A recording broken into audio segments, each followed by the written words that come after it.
As my Patreon promises both comic reviews, comic art and behind the scenes stories of comic production, I thought this would be a good story to tell.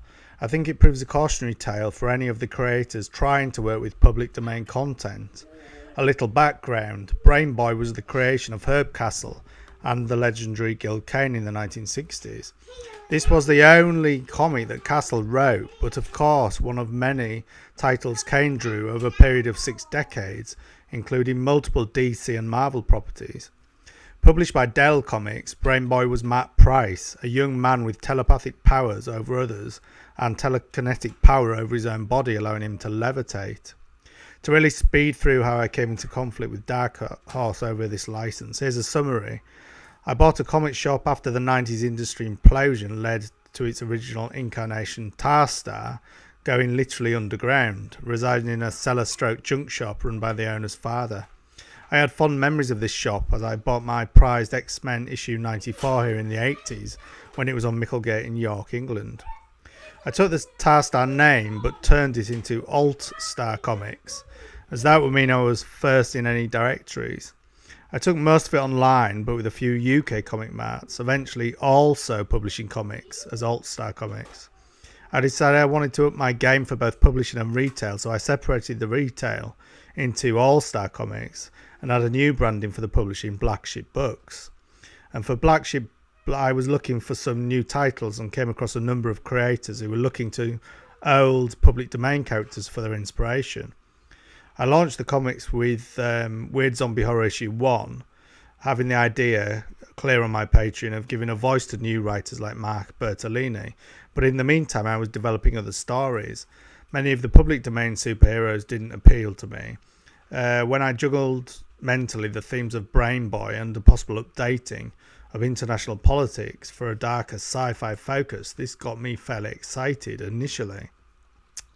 Here is one of my first character illustrations for this idea. He was supposed to be physically non-superheroic as I was dropping the levitation and going purely for intense psychological conflict. My example would be Homeland, as that was hot in 2011, but as if it was directed by David Cronenberg in the vein of Scanners and then made into a comic. In some ways it would have ripped off Scanners in that I had the idea of twin brothers taken from the womb and separated by conflicting organisations. The second becomes a powerful anarchist leader and psychic, while the first is completely avoidant emotionally, being our protagonist. It's only in opening the Pandora's box of his emotions that he'll discover his abilities. But unlike Scanners, the anarchist leader was not predisposed to evil. And then, of course, Dark Horse Comics started to publicise this. I think before Homeland televised, but after I'd started to work on my Brain Boy ideas. In hindsight, the timing of this perhaps saved me months of work. I and my editor went looking online for their legal applications, but found a document that seemed to suggest they dropped an attempt to take Brain Boy completely out of public domain and into their exclusive ownership. We know what happened by now with the title, but this is the cautionary tale for anyone believing something is public. I sent this email out to a Dark Horse staff member to check on the situation in 2012. It at first seemed positive, but I did follow up with other staff members. Then on April 10th, 2012, I received this, which was not regarding later contacts I had, but was forwarded via one of the first emails. My Brain Boy was dead, but I transferred my ideas to a series called Listen. I've blacked out the other creator there for fear of Dark Horse hitmen coming to his door, only joking. The moral of the story is any decent public domain characters out there might be scooped up at any time from under your nose. I lost several months' work overall, but I'm hoping I can use the ideas at some point. Listen is on hiatus.